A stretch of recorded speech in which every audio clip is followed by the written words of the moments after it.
Howdy, y'all. It's Reese, aka Bearman Prime, on this May 8th. Welcome back to my Read the Bible in a Year series. Thank you again for joining me. God bless you all. Card in the top right hand corner for the rest of the playlist, and please hit the like button, the subscribe button, the notification bell. Really do appreciate it. All right, so we wrapped up the book of Esther yesterday. We saw the conclusion, how Esther pleaded with her husband, the king, to save the Jews from Haman's terrible plan of selfishness and greed. And Haman got what was coming to him and was killed in the process. So now we're going to move on to the book of Job. So Job is another one of these more intimate kind of stories where it doesn't focus on the nation of Israel as a whole, but rather just one individual person. But still, we learn a lot of lessons here.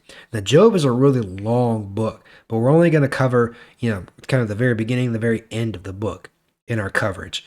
And the point of the book of Job is really to show us that in the midst of tragedy, of sorrow, no matter what happens in our lives, good or bad, God is always there. And God does what he will. And he does everything for his glory and for our good.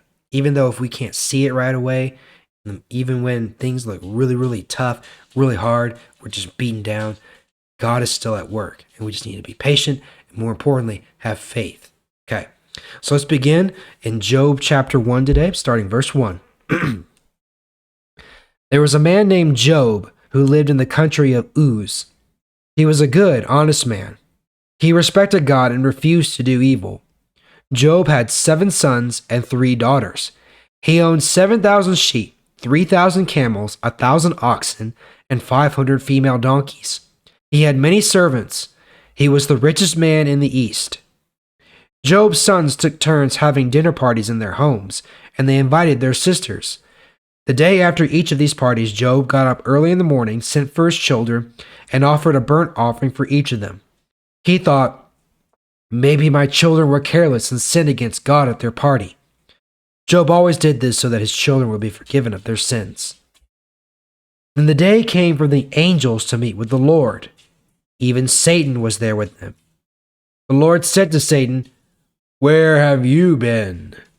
Satan answered the Lord, "I have been roaming around the earth, going from place to place." Then the Lord said to Satan, "Have you noticed my servant Job? There is no one on earth like him. He is a good, faithful man. He respects God and refuses to do evil." Satan answered the Lord, "But Job has a good reason to respect you. You always protect him, his family, and everything he has. You have blessed him and made him successful in everything he does. He is so wealthy that his herds and flocks are all over the country. But if you were to destroy everything he has, I promise you that he would curse you to your face." The Lord said to Satan, "All right, do whatever you want with anything that he has, but don't hurt Job himself." Then Satan left the meeting. Verse 13. One day Job's sons and daughters were eating and drinking wine at the oldest brother's house.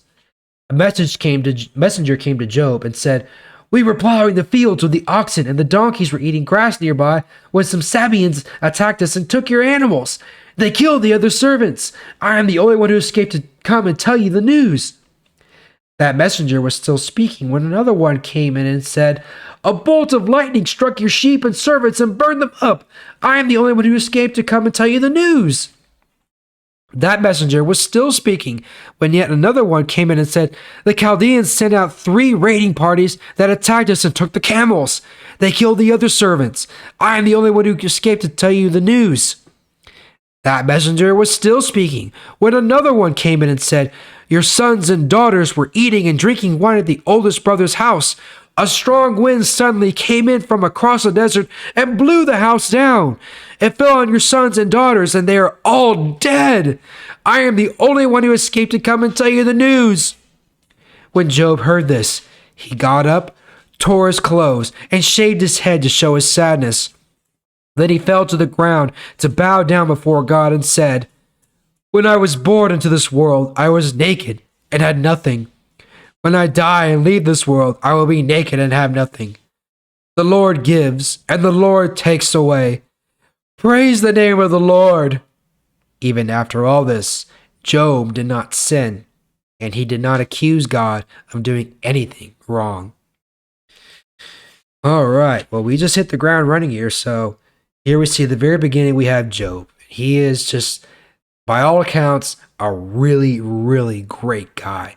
He loves God. He does everything right. He worships him right. He makes burnt offerings for children. Even if they haven't messed up, he does it just in case. He's that kind of guy. He's got everything he could want. He's rich. He's powerful. He's got servants. He's got land. He's got livestock, animals, everything he wants. Okay. So he's got it made. All right. And then we come over here to heaven where we see God meeting with his angels, and here comes Satan. Now, that may seem strange to you because, Satan is a fallen angel. He fell out of favor with heaven, fell from heaven, literally. But he's still there. He still has access to God, whether you believe it or not. There are instances in the Bible where it says that he is the accuser. He's there constantly reminding God, hey, you know what so-and-so did? Yeah, he sinned against you the other day. Did you see that? Yeah. Just want to make sure you saw that, making sure that God is keenly aware of our sins. But of course, we had the advocate, Jesus Christ, but that's later. Anyway, Satan's there, and God's like, have you seen this guy, Job? Man, he just loves me so much. He's just a really great guy. I like him a lot. But Satan's like, well, yeah, you've given him everything he could ever want. If you were to take all that away, he'd curse you to your face. He'd hate you, right?